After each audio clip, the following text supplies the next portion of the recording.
Hello everyone. Got an update on the Park Assist feature from Tesla. Looks like, more and more users are getting access to this, so we're getting some videos and posts about how well it's working. So this article here from Electrek says Tesla rolls out vision-based Park Assist, but it could still use some work. So they're saying came in the update 2023.6.9. Not everyone has it yet, so you can check and see if you have an update waiting on your car. Now, one thing I forgot about is that when they got rid of the ultrasonic sensors, it's not just the Park Assist feature that went away. It was also the Auto Park, Summon, and Smart Summon. So far this update only brings back the functionality where it shows you the distance that you are away from objects when you're parking, just the Park Assist feature. Been a couple of users posting videos on Twitter and whatnot. This one guy, Kevin, tried it out and he was pretty impressed. He was just pulling up to curbs and then measuring to see how accurate the car was saying the distance was. So you see in this picture, the car said 17 inches and he went out and measured it with measuring tape, and the car was pretty close to that distance away from the curb. But then another user posted a YouTube video, and it was a trickier situation. He pulled between two cars and a trash can before the system deactivates and states Park Assist unavailable. So I just watched this video pulling up on it at an angle to a trash can between two cars. The system deactivates a couple times, so yeah, that's not good. But then he does get finally close to the trash can, and it said he had 23 inches, and he gets out and he estimates that there's more than 23 inches, which is the side that you want the system to err on. You want it to err on the side of caution. So instead of 23 inches, he thought it was maybe closer to 3 feet. That's going to keep you away from the item you don't want to hit. You don't always want to be, it's rare that you need to be within an inch or two of an object, although it would be nice if it was that accurate. But we'll see. Obviously, it still needs work, and Tesla is obviously still working on it, as they always do.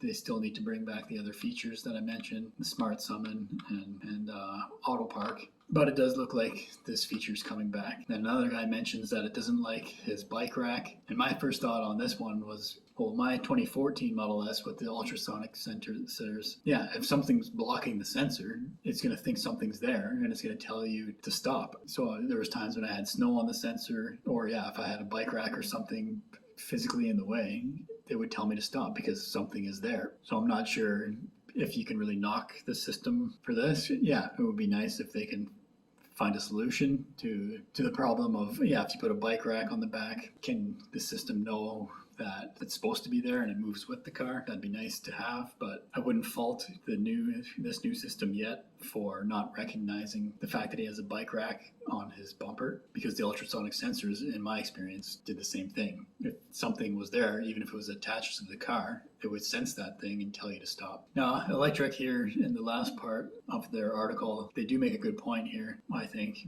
Where is it? They said a couple of years ago, the company abruptly removed radar from its cars, moving to a fully camera-based system for its driver assist features, which is now reversing course on. At this time, this led to temporary limitations to new owners of non-radar cars who had to wait for software updates to re-add those features. The same has happened here with ultrasonics, which caught several customers by surprise. Tesla has sold a lot of cars in the last 6 months, and I know of at least one who hadn't heard of the news of the missing ultrasonic sensors and was quite annoyed to realize he had just bought a vehicle without a relatively standard modern feature that he expected his brand new high-tech 53,000 car to have. Tesla owners have gotten used to similar things happening and often give the company slack because actions like these are balanced out by the benefits of over-the-air updates, which improve cars and add features over time. It was actually a comment by this guy Mike, and I think he has a point here. Here's a novel approach for Tesla: perfect the vision parking, then remove the ultrasonic sensors.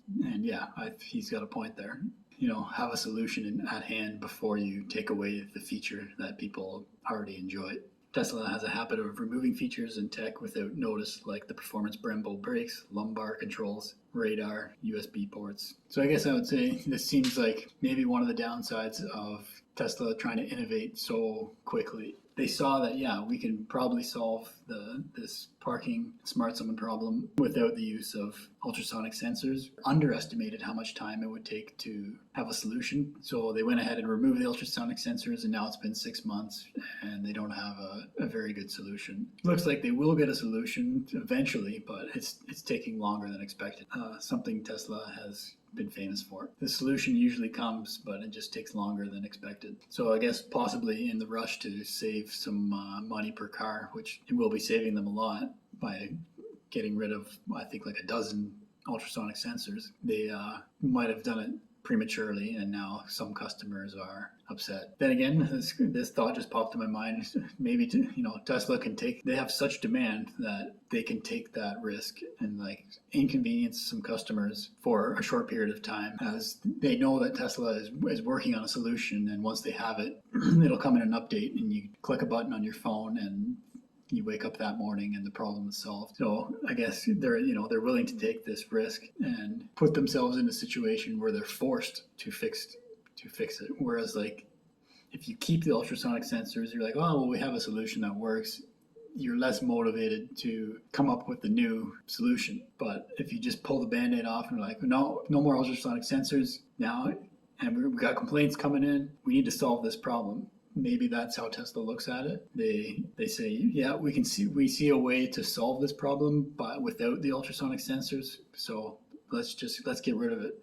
Let's quit spending on money on something that is going to be obsolete in the near future. Pull that band-aid off. Work as hard as we can to get the solution. Hopefully it doesn't take 6 months to a year, but unfortunately in this case, it's been 6 months now, and they have a poor solution, it seems, so far. But it does look like they'll solve it eventually.